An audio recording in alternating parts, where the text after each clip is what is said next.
Here with MTMV Sports, y'all. I'm geeked, blessed, overjoyed today to be joined by the superstar wide receiver from South Carolina State. Y'all know him as Baby Megatron. If you follow him anywhere, you know him as Shaq Fu. I'm here with the one and the only Shaq Davis, and we can't wait to get into this interview.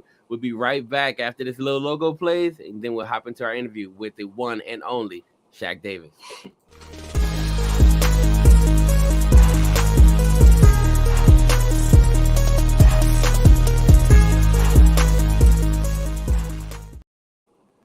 Shaq, how you doing today, man?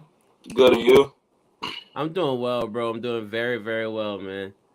Yo, let me ask you about spring training. I know right now you're kind of in the middle of spring. You said today's your day off, man. I'm happy for that for you. How's spring training going for you? It's going good, real good. Just being back, playing football, practicing, getting back to it, just so we can go off of last season, use that as a catapult, just to do it again. I love it, man. Look, let me ask, what are some things that you're focusing on? I mean, you just had an incredible season last year. You did phenomenally in the Celebration Bowl. What are some things that you're like, you know what? These are things that I want to improve about my game. Consistency. I just gotta work on being more consistent because there would be some games I'll go off, and in other games I just can't find the groove. So yeah, Mm. working on consistency is main focus. Man, one thing I really love about you, even when you're doing interviews, you're very transparent. You're very open about like things that you do super well, and some of your flaws. And the last time I saw one of your interviews with the CFL podcast, you mentioned that one of your biggest goals was to win the Celebration Bowl.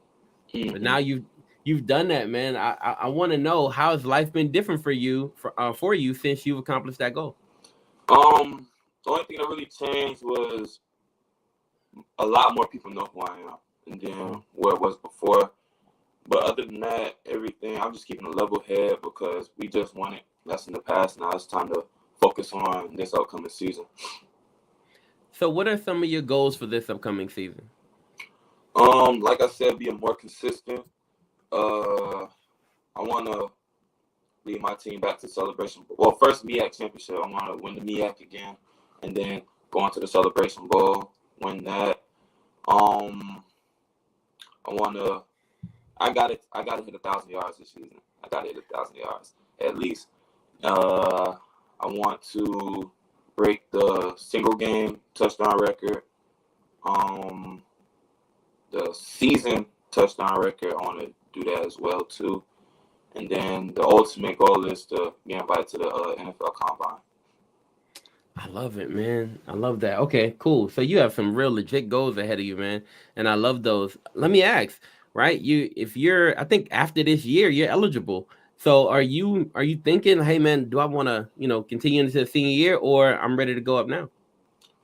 Um, Everything really depends on how this upcoming season goes. If Mhm. everything goes as planned, I'm more than likely going to consider declaring for the draft. But if not, I'm just going to come back another year, be in school another year, and just work on so I can get to the level I want to get to. Dude, 6'5", ridiculous speed, ridiculous hands, the ability to contort your body, right? Which we saw in the Celebration Bowl, the ability to, kind of move your body and adjust to the ball. Man, what are you hearing from scouts? What are you hearing from, people who are in the know about your possibilities of being a high draft pick? They just tell me to keep my head and work on being more consistent. And it's like a little things that I need to work on this off season as far as like route running and like learning how to maneuver through defenses while running routes. So yeah, I'm just taking what they're saying and heavily emphasizing on that while I practice or I go get extra work in at the field by myself. Man, I love it. I'm hoping, and I don't know if this is already happening for you, man, but it would be cool, like if some of these great wide receivers who've come from the HBCU level, man. What if they? I hope they reach out, right? And you get a chance to work out with some of those guys, maybe some of those NFL guys you get a chance to work out with, bro. You have it, man. As I look at your game, everybody sees it and knows it, right? You got it. I want to know about the upcoming schedule. You got on the upcoming schedule, you got UCF, FAMU, right? North Carolina A&T. which of those games are you most looking forward to next season? We play South Carolina too this year, so I'm really looking forward to playing USC just because I'm a South Carolina kid and yeah, I have a point to prove. But I'm most definitely ready for that FAMU game because we went down there this past season and they just embarrassed us. So yeah, it's a chip on our shoulder with that as well. And A&T, just because A&T is a rival game. It's always going to be that way. And UCF, I'm ready for all those games, bro. I'm ready for the whole season. Yo, what's the point you trying to prove to SC, man? Like, what you want to show them? We ain't going to speak on that right now. Okay. Yeah. I love it, bro. Cool. So, okay. Now, I'll say this. The FAMU game. Last year, going into that FAMU game, what was the preparation like for you? How'd you feel about heading into that game? Like, not after, but heading into it. Did y'all feel like, man, we're about to, show them who we really are, or what was going on there? The beginning of the season for us was like really rocky. We started off 0-3, but we faced Alabama A&M, powerhouse offense in the SWAC. We played Clemson and we went to New Mexico State. We got our first win at home against Bethune, but we just couldn't like catapult off that and go into next game and pull it off. Everybody was just, I don't know what it was.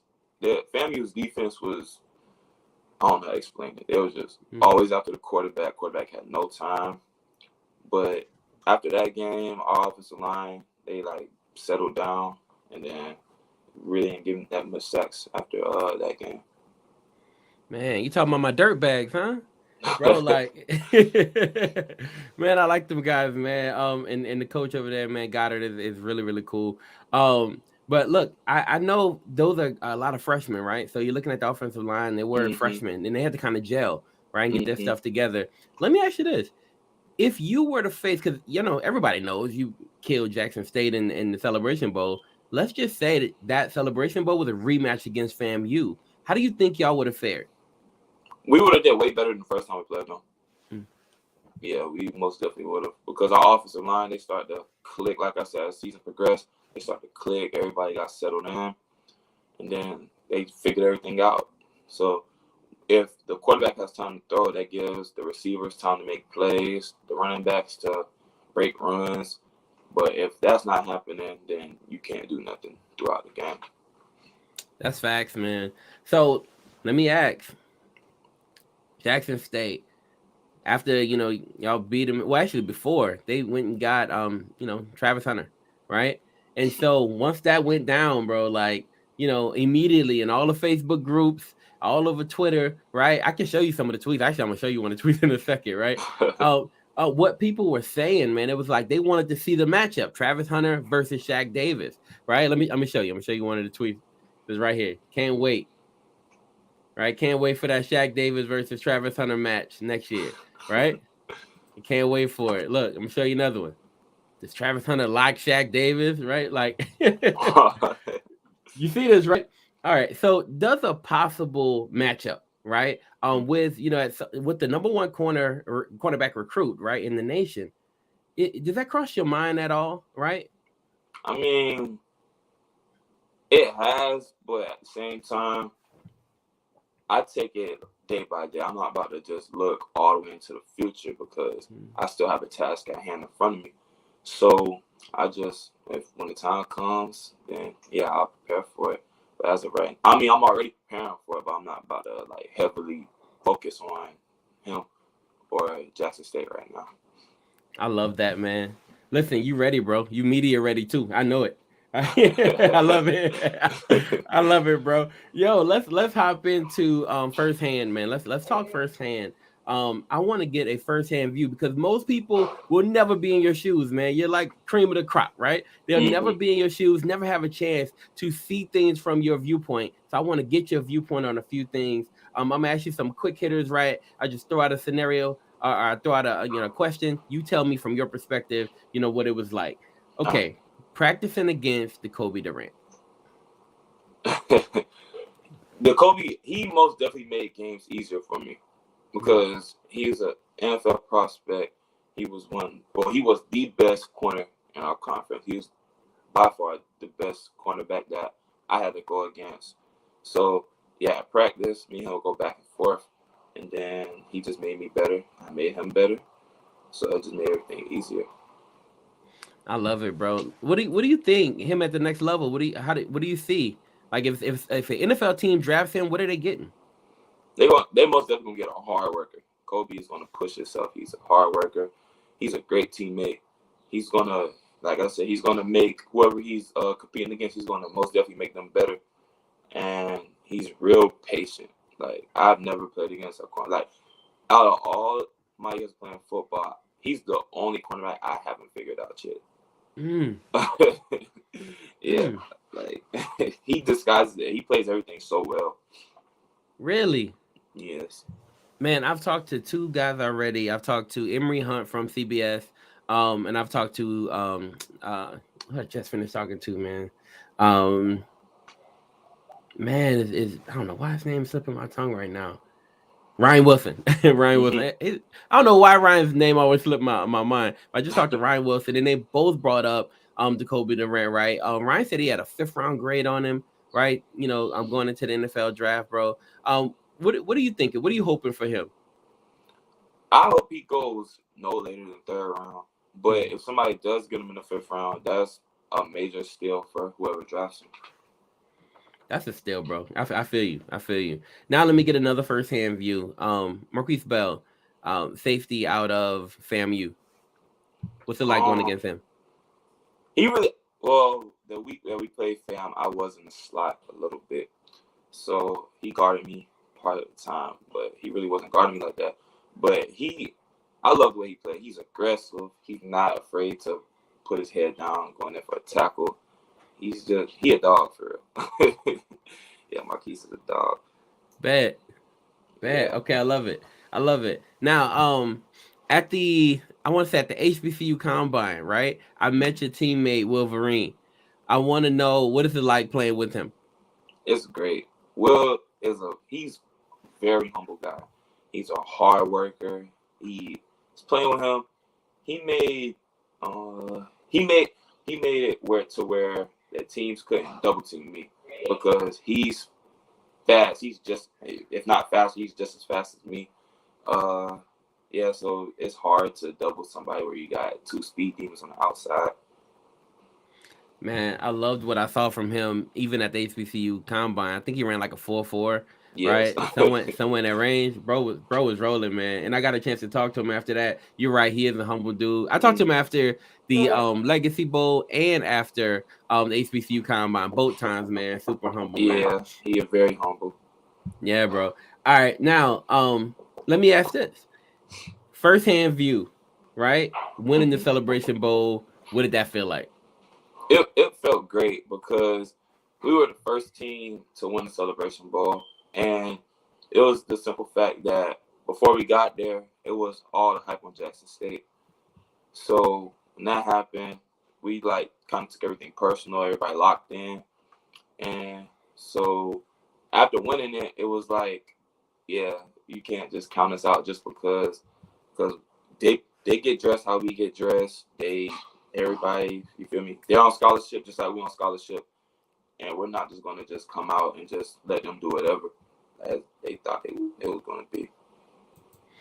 Bro, you didn't just beat him, you went off. like like what, three touchdowns you had? Man, I remember being in the booth watching the game and people in there it was losing it, bro. Like they were Yeah. trying to, what I mean? Like media is supposed to be chill. It's supposed to like stay like this. But as you're going off, man, touchdown after touchdown, they're like, "Oh my gosh, I can't believe this." Right? It was ridiculous what you were doing, man. And then after you hit the dance that went viral, right? Over, bro. It was over. It was Yeah. over, bro. Yo, I love it, man. Okay, cool. Now, I need to ask you this outside of the Kobe Durant, because you already said, right, best corner you've ever faced. Hmm. Outside of him, who's the best cornerback you faced while playing in the last 2 years? Last 2 years, I'll say Al Young, number 9 from Jackson. Mm. Yeah, because he was physical. Like he played real physical. He's he was good. He gave me a run for my money. But like once I Wow. got settled in and like started to kind of figure everything out, everything started to come to me. I love it. Okay, cool. Now, what does you now we have stuff like the HBCU Combine, we have the Legacy Bowl. What does having those type of events mean for you and for your teammates? It just gives HBCU athletes another opportunity because HBCU players really don't get invited to the NFL Combine. So I feel like having that gives them a chance to show pro scouts what they can do as well. When your teammates came back, did they tell you about what the experience was like? Did you talk to them about what the Legacy Bowl was like, what the HBCU Combine was like? Yeah, they said it was a great experience. It was just basically another chance for them to showcase their talents and their skills that they have in front of college coaches and I mean not college coaches, in front of pro scouts. For sure. All right, now we got the upcoming season. We have a whole lot of stuff. A lot of people love SC, right? A lot of people love South Carolina State. They love what you guys bring to the table. I've heard you talk about this before. Your fans travel super well. Now give them a little bit of a preview, bro. Like give us an inside view, just a little bit. Who are some players, right, on that offense that we need to be on the lookout for next season, outside of yourself? Because we're already looking for you. To be honest, our whole receiving core. We got some undercover guys that nobody know about. Because so yeah, just be on the lookout for the receiving core for real. And then we got Kendrell coming back, running back. We got Alex James, running back. He's coming back as well. And we got a few new guys coming in too that should make an impact as soon as they get here. Love it. We know about Jablonski, but anybody else on that defense that we should be looking out for? Uh, Most definitely BJ Davis. BJ Davis, Aaron Smith, um, Patrick Godbolt, and we got some corners that's about to step it up because of Zafir Kelly and Kobe Durant, they're gone. So we got some young guys coming in that corner that's gonna be good too. Man, I met Kelly too. I think we talked. I talked to him. I think at the I think I talked to him at the Legacy Bowl. I'm not sure, or either the Combine. I want to know about him, right? What like if an NFL team takes a flyer on him, what are they getting? He's patient as well, so he plays the ball exceptionally well. He's a hard worker too. He has great feet, like some of the smoothest feet I've seen. You're not gonna beat him deep. I can tell you that for a fact. You're not gonna beat Kelly deep. Yeah, he's fast, long, and yeah, like I said, he plays the ball well. Awesome. Yo, okay. You got all these people leaving, right? Who's gonna step up as your leaders now? Like, who are some of those leaders? Is that a role you're taking on, right? As a leader of the team, who are the voices in the locker room that you guys are gonna be listening to this season? Uh, I I feel like that role got like it just came to me by itself. So I have to be more of a vocal leader. I really don't like to talk a lot. I just try to lead by example. But if we're talking like vocal wise, BJ, it's really the defensive guys like BJ, Jablonski, them, and our offensive lineman Chris Simon. He'll speak up. He's a vocal leader. But me, I really don't like to talk for real. Yo, I have a theory, and tell me if I'm wrong. But I feel like people who don't super like to talk that much, you just got to get to their topic. Like if you get their topic going, you can get them to talk. Like Yeah. what's your topic? Like what's the thing you love to talk about? um, like you talking about as far as what, just in general? Yeah, anything. What's Shaq Davis' Sports, favorite thing to talk about? Okay. sports, yeah. Or when we talk about music, like if somebody be like, "Young boy is not this," I'll just start arguing. Like it would be like, "Lil Baby better than Young Boy," or it'd be like, "Dirk better than Young Boy." That's when So that if I would get an kick argument going. So if I kicked off the interview with like, "Yo, I heard you say Young Boy was the GOAT," I think that's nonsense. If I said that, what would the response be? We'll just pull up numbers. Okay. That's all it is too. We just pull up numbers. I bet. Yo, I want to talk a little bit about the NIL deals. A lot of college players are getting NIL deals right now. How's the ability to pull those deals and make some money change the game for HBCU players? I feel like it's a great opportunity, but at the same time, it's harder for HBCU athletes to land NIL deals as like other than like if you go like Jackson or FAM because those schools have like big names, but it's easier for like Power 5 schools to land them. We have to work extra hard because we don't have like the resources and people to like help guide us to the right direction as far as landing them. But it's a great opportunity for athletes to get paid off their name, image, and likeness. So have people? I mean, you're a champ right now, right? Like, and you super marketable. Yo, I saw. I think it was on Twitter or Facebook. You had the outfits. Yeah, like I think it was a gray suit you was rocking, right? Mm. Like you was styling on them. So when I saw that, I'm like, yo, this dude's super marketable, man. Like, have you been approached? Have people been talking to you about NIL deals? I have one with uh Rev Agency. They make little shirts, and then I found somebody who can make like Shaq Davis jerseys. But as far as anything else, no. I've been Hey, trying. okay, I've been trying ever since Celebration Bowl to get NIL deals, but no, nothing major. man. I tell you what, they coming, bro. They coming. I'm telling you right Yeah. now, man. You got the Shaq Food joint, you got the Baby Megatron thing, right? Like you got your whole vibe. I mean, the Celebration Bowl was enough, to get people, to get you on people's radar already. It's coming. Mm. I promise you, it's coming. Yo, we'll kind of wrap up here, man. I told you before that, we're about 20, 25 minutes or so, man. I want you to know that we are a praying podcast here, bro. Like, when people see this, I'm sure they're looking at this, and I mean, you already saw the fans. I know how many people love Shaq Davis, right? Actually, hold on. Let me see. Do I have that clip? I don't have that clip. I had a picture of. I saw that one, but there was another. I had another picture of you, like with people all behind you, right, taking pictures, man. Oh I know people yes. love you, but somebody's watching this, man, and they're like, "Yo, I like that dude a lot. I want to pray for him." If that's the case, man, how can they pray for you? How can people lift you up? Just I don't know how people could pray for me. Just I guess speak positive and then just hope for the best for me as I go through this journey in life. I love it, man. All right, bro. Anybody want to shout out? Any love you want to send to some people? Yeah, my mama.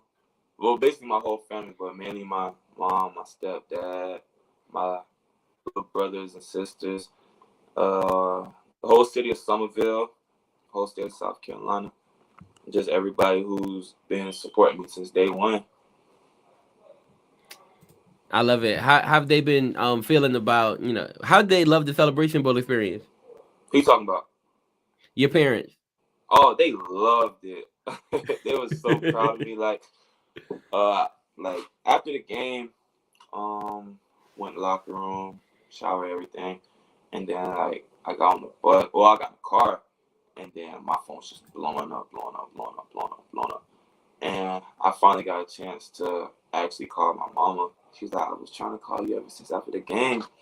I was like, Mama, I'm sorry. I really couldn't. I had to turn my phone off for like an hour just so everything could die down.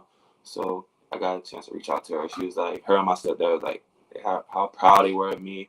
And yeah, it just makes me feel good to know that I'm doing something right that makes them happy. Man, you definitely are doing something right, bro. And it's gonna be a whole lot more of that going forward, man. I'm telling you right now. So look, I appreciate you being here, man. We thank you so much for joining us, man. We hope the absolute best for you. I know that moving forward is gonna be a movie. it's gonna be a movie this year, especially, right? I know with the Yes. way you're training, right? With the way you're training. Oh, what should people expect for that spring game? Because I know that's coming up. What should people expect for you in the spring game? I don't know. I don't even know how many reps I'm about to get during the spring game, but hopefully I get in the end zone one or two times. I Bad. hope. Okay, okay. Hey, when you get there, man, hit the prime time for me, bro. All I right. got you. All right. Appreciate you. All right, y'all. Thank you so much for being here. We appreciate you joining us. Yo, listen, y'all watch out for Shaq Davis, man. I know about him, right, going into that Celebration Bowl, but when I saw him go off like that in the Celebration Bowl, man, my expectations went through the roof for his career and everything moving forward, man. So I'm looking forward to him having a phenomenal season next year, but also a phenomenal NFL career when that time comes. So thank you so much for joining us. We love you. Keep his name on your mind. All right, we Thank you out. for having me. My absolute pleasure.